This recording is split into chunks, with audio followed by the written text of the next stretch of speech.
Hello and welcome to the first part of our 20-second lecture in our probability and statistics course. So I just recorded this whole lecture and then clicked cancel instead of save, so now I get to do it again.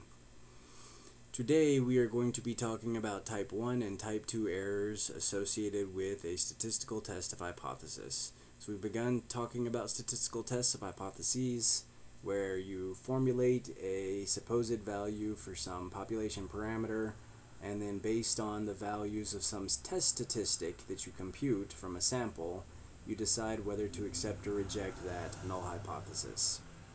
There are two types of error associated with such a test. There are 4 total scenarios, 2 of which are erroneous scenarios when we draw conclusions based on a test.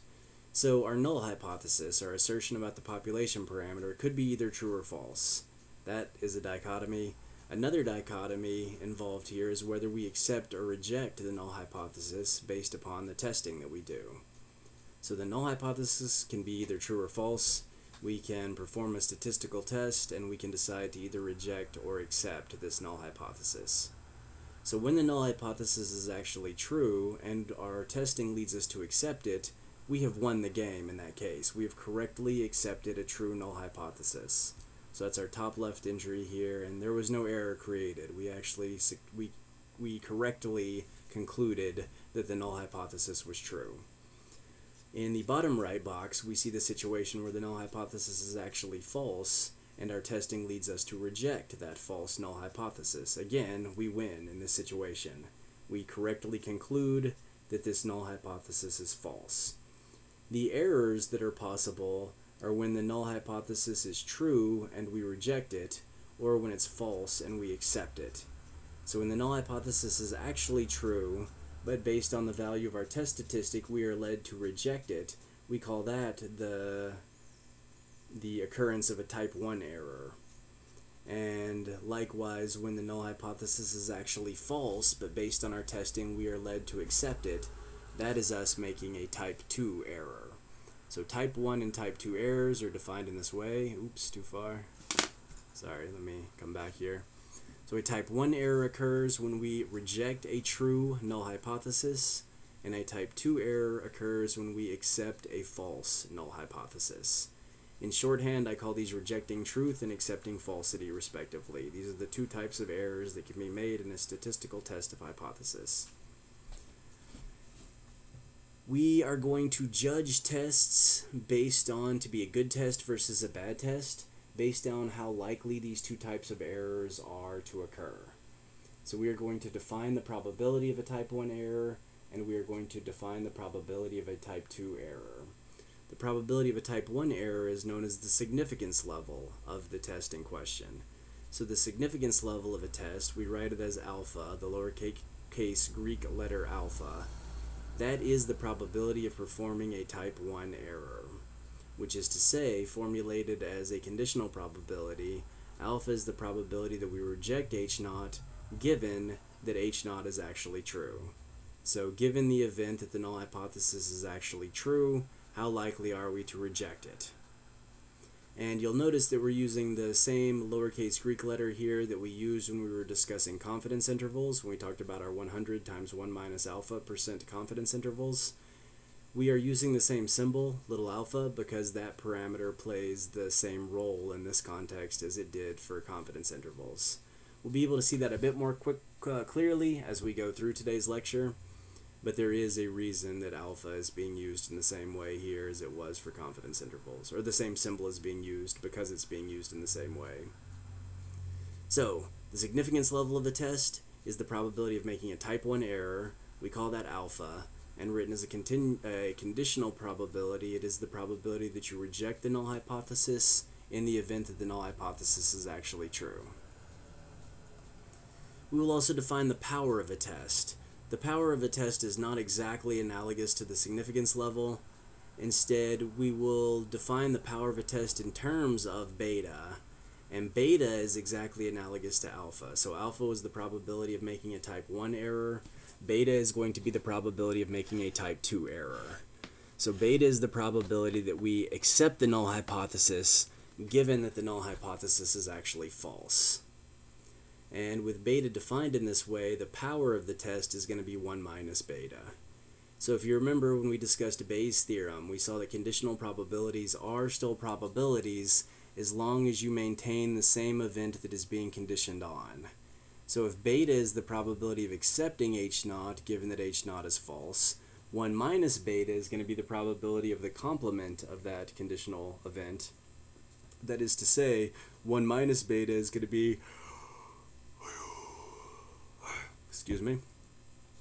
1 minus beta is going to be the probability of rejecting H naught given that H naught is false. So we leave this event the same, H naught is false, but we're taking the complement of the first event here. Beta is the probability of accepting the null hypothesis when it's false. 1 minus beta is going to be the probability of rejecting the null hypothesis when it's false. And so that gives you some sense of why we call 1 minus beta power. The power of a test is its ability to root out falsity correctly, right? It's the probability that you reject the null hypothesis when the null hypothesis is false.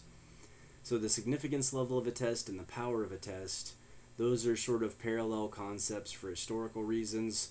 Really, it's alpha and beta that mirror each other more perfectly, and we're going to think more about beta than we are about 1 minus beta in this class. So our real focus here is on significance level alpha, and then also this parameter beta, which doesn't get its own name, really. It's just the probability of making a type 2 error. It's 1 minus that parameter that gets a fancy name, but that's okay. So alpha is the probability of making a type 1 error, and beta is the probability of making a type 2 error. Really, if these are both the likelihoods of making different types of errors, we would like for them both to be small. We don't want to make mistakes here. So it would be great if we could make both alpha and beta small. As we'll see, we sometimes have to accept trade-offs between alpha and beta values. So you have to decide which is going to be worse and try to make that type of error the least probable. But we'll talk more about that shortly. Trade-offs are sometimes going to be necessary. For now, let's consider an example where we can see how finding alpha is going to work for a particular statistical test of hypothesis. So this is going to be another example where somebody hands us the acceptance region and we use that to find alpha.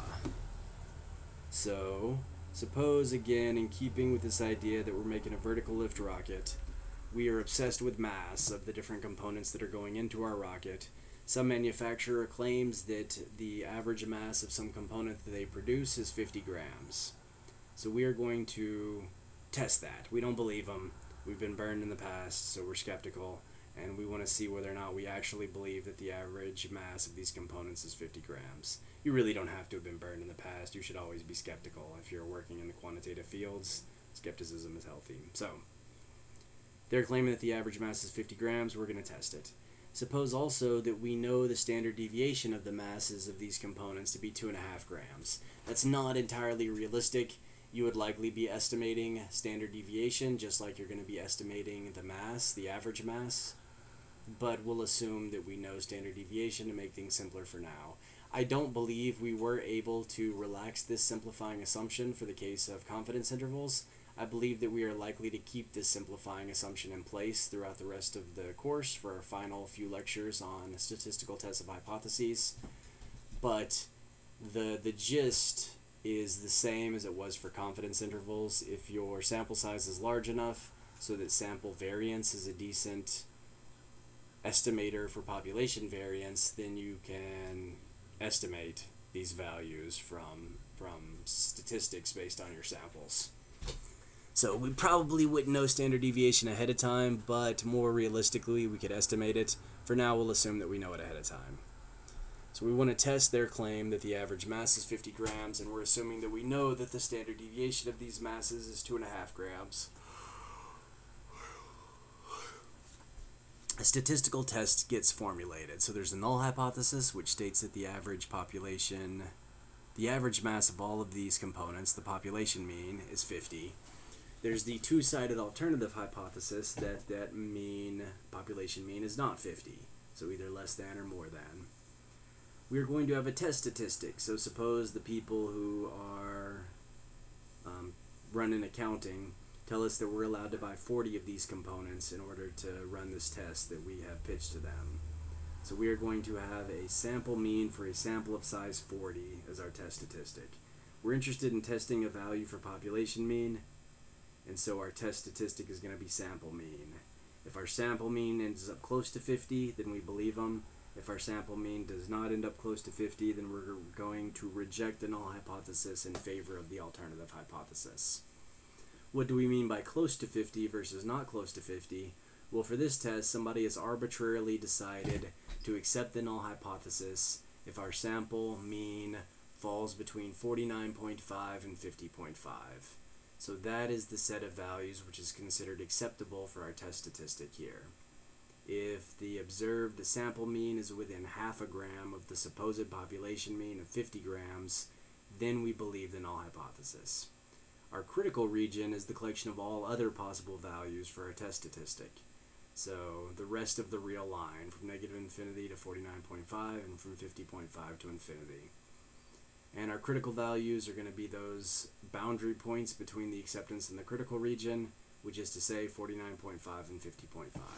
It's a bit redundant. The critical values are implicit when I've stated the acceptance region, as is the critical region, but just to lay out all the definitions that we mentioned last time and give their explicit values in the context of this example, we have done so. And also I mentioned last time that you could really, since these are masses that we're considering, if you wanted to take your critical region to be 0 up to 49.5 and then 50.5 to infinity, that would also make sense. Nothing is gained or lost either way, so whatever you're more comfortable with. I'm inclined to just stick with the whole real line here and think about the acceptance region as being everything, the critical region rather, as being everything but the acceptance region. Alright, so with this statistical test of hypothesis laid out, it's our job to find alpha. Find the significance level of this test, which is to say, find the probability of making a type 1 error. So alpha is the probability of making a type 1 error. That is the probability of rejecting the null hypothesis when the null hypothesis is actually true. So that can be written as this conditional probability. The event that the null hypothesis is true is the event that mu equals 50. So we are conditioning on the event that mu actually equals 50 here. That's the event that the null hypothesis is true. This is what is asserted by the null hypothesis. The event that I reject H naught, that is the event that my test statistic falls into the critical region. So my test statistic has to fall either in this interval for me to reject H naught or into this interval. And as those are disjoint events, it can't fall into both at the same time because the intervals themselves don't overlap at all. So since those are disjoint events, I can write the probability of that disjoint union as the sum of the respective probabilities. So the event that I reject the null hypothesis, given that the null hypothesis is true, is the event that my sample mean is less than 49.5, given that mu equals 50, or that my sample mean is greater than 50.50, given that mu equals 50. And I'm writing the probability of a disjoint union as the sum of the respective probabilities here.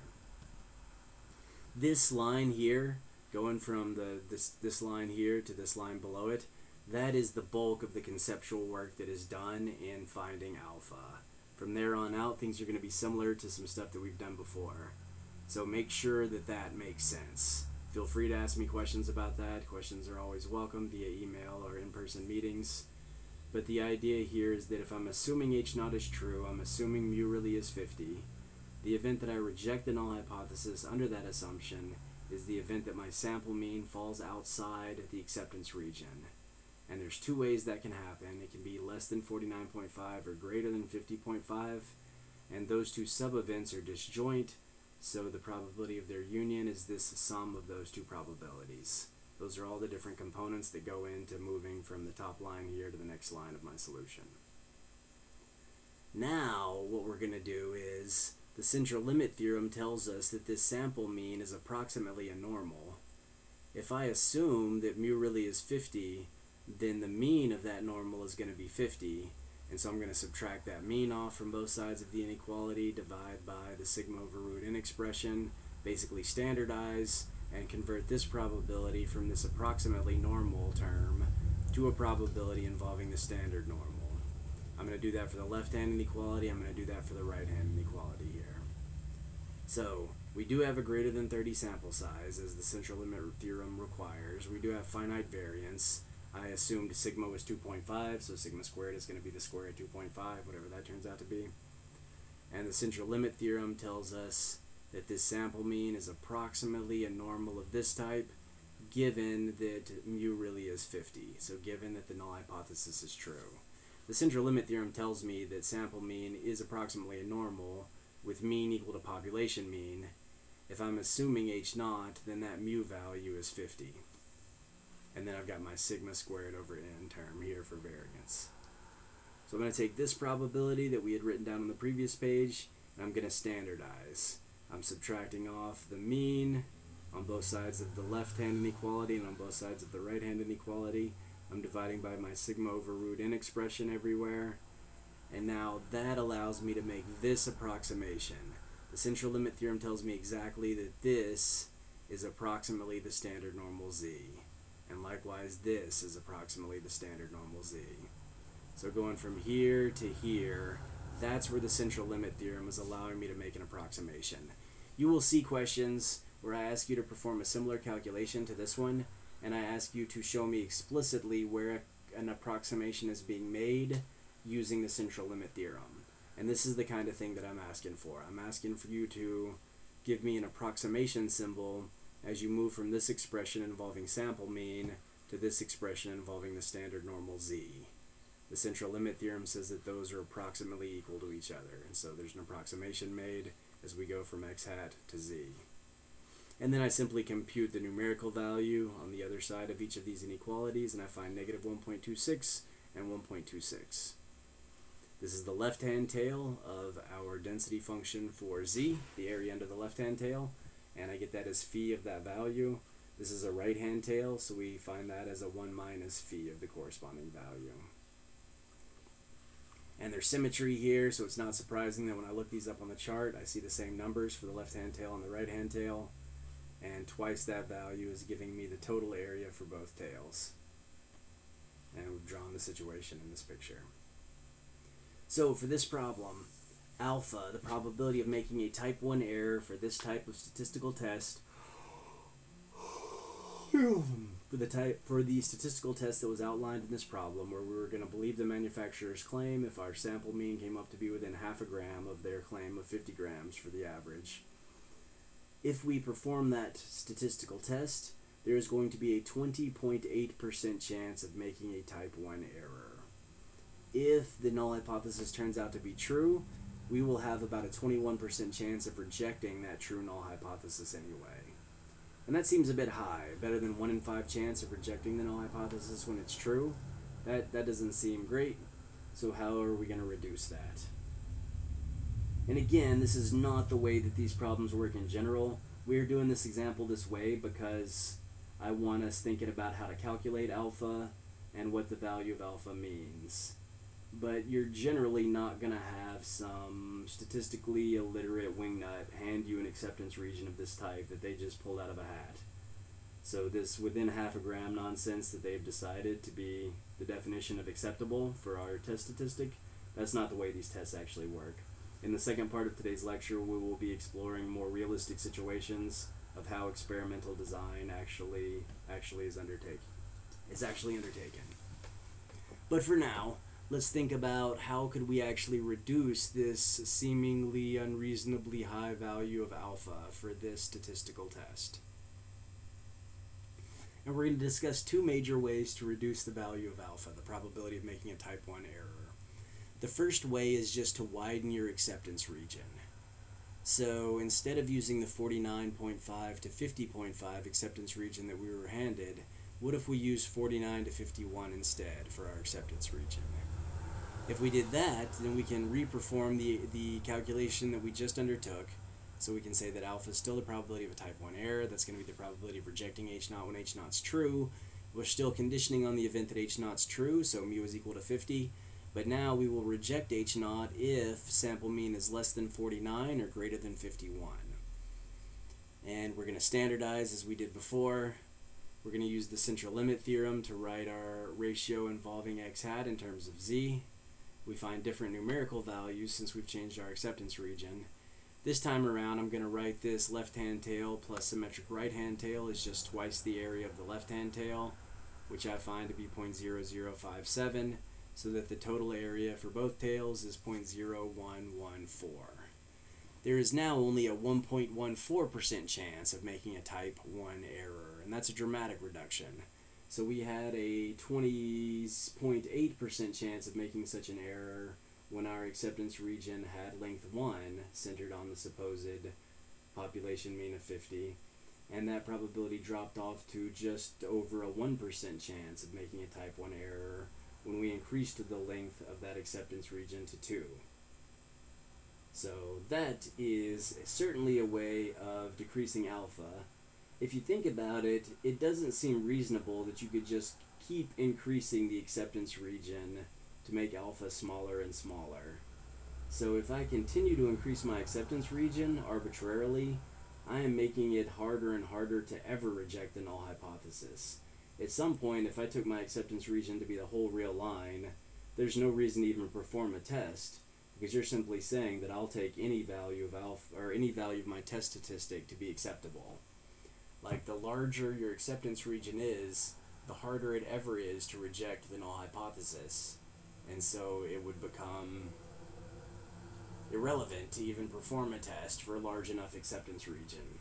Sort of on a philosophical level. We can think about that a little bit more carefully here. So for this case, we have actually made alpha smaller by making the acceptance region larger, which is to say by making H0 harder to reject. When we take the acceptance region to be larger, we're considering more values to be acceptable. We're considering less values to be unacceptable for our test statistic, and so we make it harder in general to reject the null hypothesis. So a larger acceptance region makes H0 easier to accept and harder to reject. When the null hypothesis actually turns out to be true, then that's great. If we're more likely to accept the null hypothesis when the null hypothesis is true, that's excellent. But if it turns out that the null hypothesis is false and we've made our acceptance region larger, then we have made it harder to reject a false null hypothesis. We've made it more likely to accept a false null hypothesis, and therefore we've actually increased beta, the probability of accepting the null hypothesis when the null hypothesis is false. So if you have a larger acceptance region, you generally make it easier to accept the null hypothesis and harder to reject the null hypothesis. That means alpha goes up and beta goes down. Alpha goes up because if the null hypothesis turns out to be true and we are now more likely to accept it, we are less likely to reject it when it is true. Alpha is the probability of rejecting the null hypothesis when the null hypothesis is true, and if our acceptance region is larger so that our critical region is smaller, that becomes less likely. But if the null hypothesis is actually false and we have a gigantic acceptance region, we have made it very hard to correctly reject that false null hypothesis, and we have increased the chance that we will accept the null hypothesis when the null hypothesis is false. That is to say, we've increased beta, the likelihood of making a type 2 error. So by increasing your acceptance region, you decrease alpha, but you increase beta. That's the cost that is paid, an increase in beta. And alpha and beta are always going to be connected in this way. So large acceptance regions are going to mean small alpha, large beta, whereas smaller acceptance regions are going to mean larger alpha and smaller beta. And they're tied together in that way inextricably. You cannot eliminate all possibility of error, and in general you're going to have to decide which type of error am I more comfortable with a high likelihood of. Which one represents maybe like a loss in time or maybe some added cost to my company, and which one could mean something like public health threats or the loss of human life. There are going to be trade-offs that have to be made, and you're going to have to decide which type of error is more acceptable, and hopefully do it in an ethical and responsible way, as we're going to talk about more in the second part of today's lecture. I will also say at this point that beta is harder to calculate. We can see why that is if we back up a bit here. So we prefer calculating alpha because alpha assumes that the null hypothesis is true. and that gives us an explicit value for our population parameter that we can work with. When we're trying to calculate beta, beta would be the probability of accepting H0 when H0 is false. If I'm assuming that H0 is false, I just know that mu is not equal to 50. I don't have a value for mu. So it's harder to calculate beta for that reason. The assertion that the null hypothesis is false doesn't give you something tangible to work with the way that the assumption that the null hypothesis is true does. So when I assume the null hypothesis is true, I have a value for mu, and I can subtract it off from both sides. I can do stuff with it. But it's harder to calculate beta. That's not to say that you can't find ways to quantify beta, but we're not going to consider them in this course. We're just going to focus on calculating alpha, and we are going to explore this idea that alpha and beta are inversely proportional to each other in some sense. Like for a fixed sample size, if you make one go up, you make the other go down, and vice versa. So you have to find a balance between them for different situations. So this first way of decreasing alpha was to increase our acceptance region, but the cost that we paid there was an increase in beta as well. We managed to make alpha go down, but it caused beta to go up here. The other way, hopefully, would be obvious to you if you considered it a bit. The other way to make alpha smaller, to make us less likely to make a type 1 error, is to increase sample size. Increased sample sizes are always great. The central limit theorem tells us that if we are using both the law of large numbers and the central limit theorem tell us that if we're using sample mean to approximate population mean, that approximation is going to be better for large sample sizes. Those are implications of both the law of large numbers and the central limit theorem.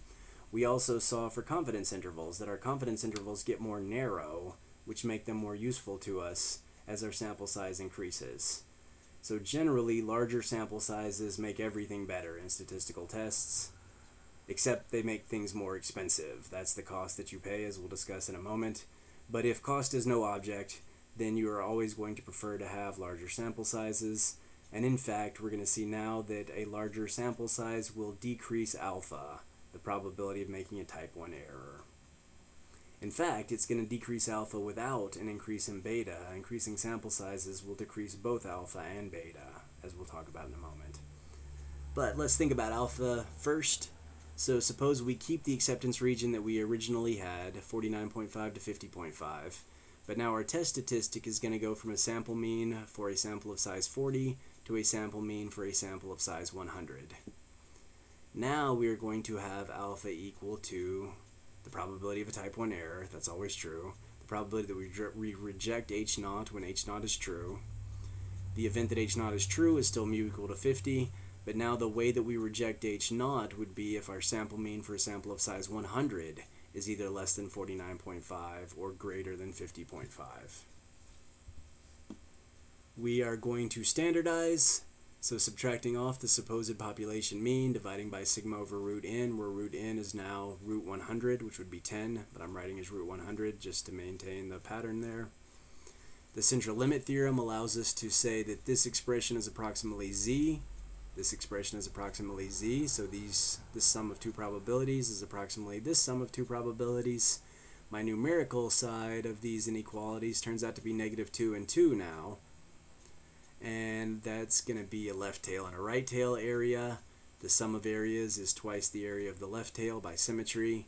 I can look that up on my chart.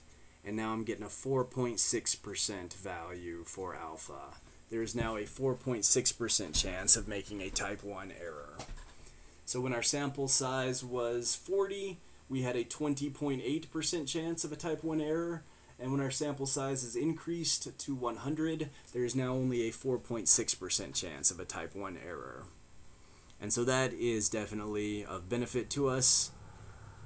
The cost this time around is actual cash and actual time spent in the real world conducting this study. So there are generally going to be constraints on the sample size, and there are going to be constraints that are placed upon you for these types of reasons, because it's expensive to run large-scale tests, and it takes a long time. So based on, you would always rather have large sample sizes, but you will generally be limited by these types of considerations. So the takeaway points here are that Alpha and beta are connected. In fact, they're inversely related in some sense or in some contexts, and they're both tied to the size of your acceptance region.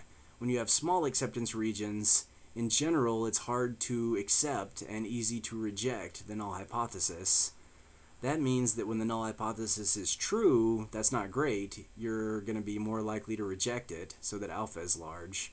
But when the null hypothesis actually turns out to be false, it's good because you're more likely to reject it, so the probability of accepting a false null hypothesis is small. Beta is small.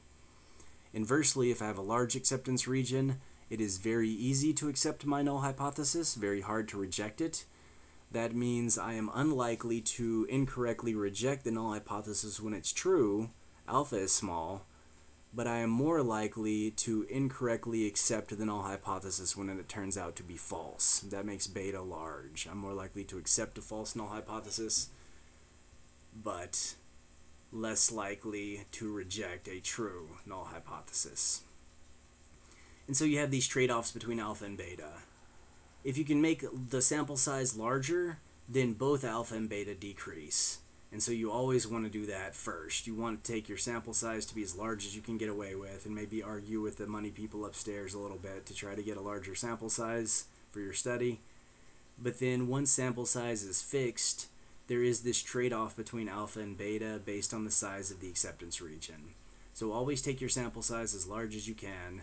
Once you have exhausted that route for decreasing alpha, you then have to, and beta, you then have to decide which type of error is going to be more acceptable to me.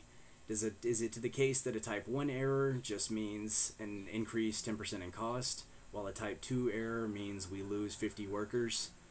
Or is it the inverse situation, where a type 1 error is devastating and might mean the loss of human life, and a type 2 error could be something relatively minor, like an increased time before a product rollout or something of that nature? Unscrupulous people will try to argue that there are economic costs that are going to be worth a significant loss of human life, but as scrupulous statisticians with the best interest of our species at heart, we are going to tend to prefer possible errors that just result in a loss of money or a delay in production rollout, as opposed to allowing a higher probability of an error that might result in actual threats to worker safety or public safety more generally. So, once your sample size is fixed for you by time and money constraints, you have to think about the real-world ramifications of type 1 versus type 2 errors, decide which is worse, and then decide what level of likelihood is acceptable for each. You're not going to be able to eliminate either type of error entirely. You're not going to be able to eliminate the likelihood of either type of error, but you can try to find a balance between the likelihood of the two types. And that's going to be the next situation that we discuss in the second part of today's lecture. In today's lecture, in addition to defining the two types of error and thinking about the basic definitions, we also considered these examples where somebody hands us an acceptance region and a test statistic, and we have to find the significance level. We have to calculate alpha. That's not generally how these things work. What's more realistic is that we think about the real-world consequences of a type 1 error, we think about the real-world consequences of a type 2 error, we decide what level of likelihood is acceptable for each of these types of error based on those real-world consequences. Once we've decided on an alpha value, the probability of a type 1 error that we deem acceptable, we then calculate what the acceptance region really is. That's more realistic. What actually happens in statistical design of experiment is you set alpha, the probability of a type 1 error, and then you find your critical values. Thinking about alpha depends upon thinking about non-mathematical real-world consequences. Once you've determined alpha, you find your critical values. You find the actual endpoints of your acceptance region based on the significance level that you have decided for that test. And we'll do that in the second part of today's lecture. And now let me save this video without actually deleting it. Thank you, folks.